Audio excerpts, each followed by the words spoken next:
Hello guys, welcome to 5th generation Hobby Shop and welcome to another unboxing and testing.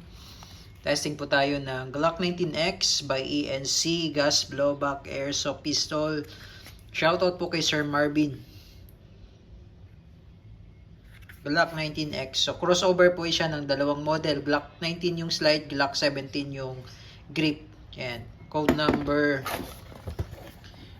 EC1302. Glock 19X, meron siyang kasamang backstrap. Tapos may kasama na rin siyang gas, green gas, standard power number 12, at saka bala.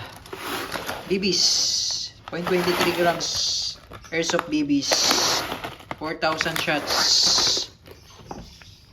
Ayan.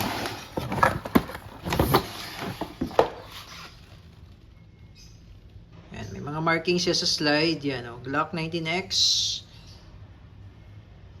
Pati sa grip. Sa kabila, meron din. Ayan. Ito, sticker lang po yan. Airsoft pistol po. EC1302. Gas blowback airsoft pistol. And testing po tayo.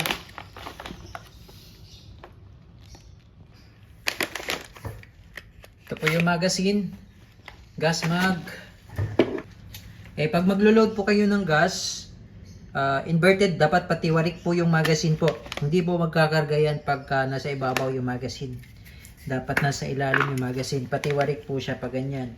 3 to 5 seconds. Iwasan nyo rin po yung jerking pagka nagkakarga ng gas para po hindi tumalsik yung o-ring dyan.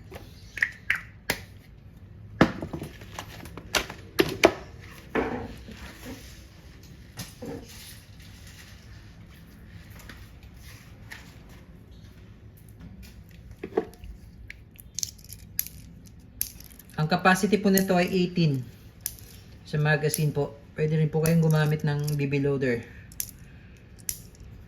Yan, pang gas lang po siya, hindi siya pwede CO2. Yan. Glock 19X. Testing. Firing, Glock 19X. Airsoft BBs, plastic BBs, green gas powered. Pag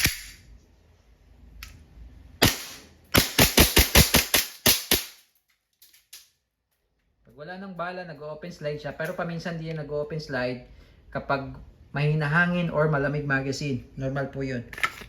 Release mag. Hatak release lang. Hammer down. Okay, all goods, Glock 19X